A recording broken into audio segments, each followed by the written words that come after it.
Hi, I am Jocelyn Makasare, Assistant Professor, Department of Botany, Parvatibai Chogle College of Arts and Science, Margao. The program is Bachelor of Science, subject Botany, semester 5, paper code BOC 106, paper title Cell Biology and Plant Biochemistry. The title of the unit is Techniques in Cell Biology, Module 2, Fluorescence Microscopy. The outline, principle, working and applications of fluorescence microscopy. Learning outcomes, the student will state the principle of fluorescence microscopy, explain the working of a fluorescence microscope, describe the applications of a fluorescence microscope. Introduction.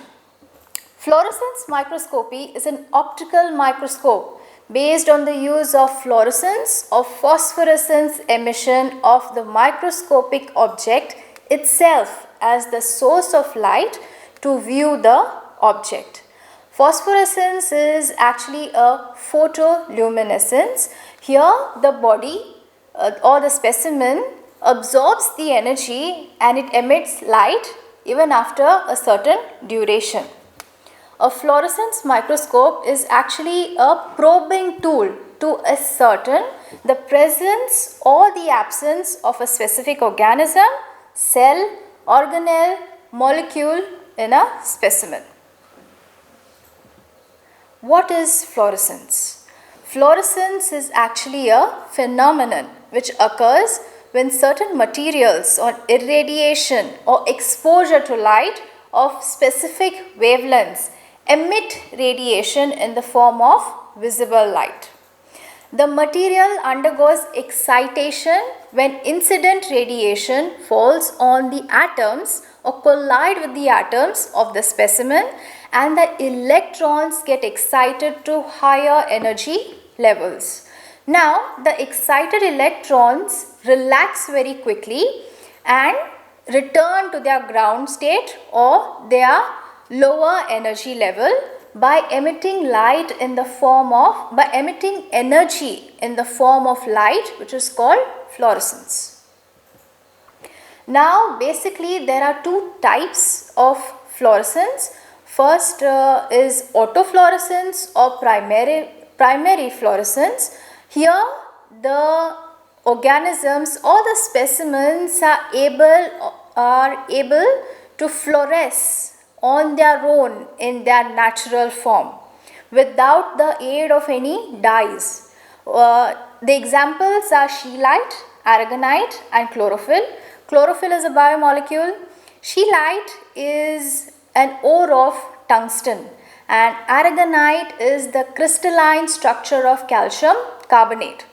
Now the second type is actually not a type, but it is dyes called fluorophores or fluorochromes. Okay, these are acidic or basic dyes, usually yellow or orange in color, which when added to the specimen will glow with the help of these dyes. These are some examples of fluorochromes: fluorescein, acridin orange, auramine, acridin yellow, acriflavin, and green fluorescent protein, which is also called GFP. The principle of fluorescence microscopy. Certain substances are capable of emitting light if they are excited by radiation and the emitted light forms an image of the substance. This is the basic construction of a fluorescence microscope, which consists of a light source, excitation filter, emission filter and a dichroic mirror or a beam splitter. Now, the light source can be of two types: a high pressure mercury vapor arc lamp or a quartz halogen tungsten filament lamp.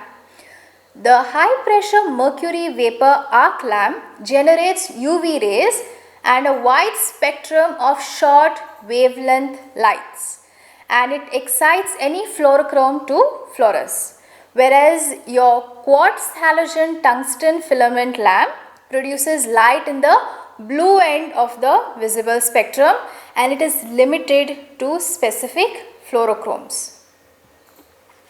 The excitation filter is actually a combination of filters which will transmit only wavelengths required for fluorochrome excitation, and it will absorb all the other unwanted wavelengths. A dichroic mirror is also known as a beam splitter. It will reflect light of lower wavelengths and transmit light of higher wavelengths.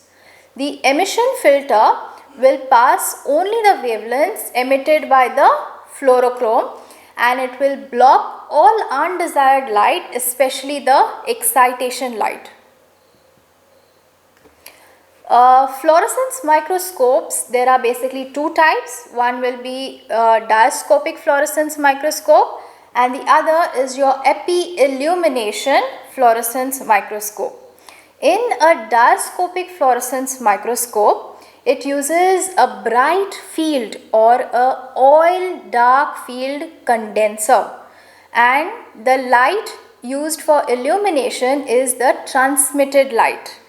In epi-illumination, the objective has a dual function.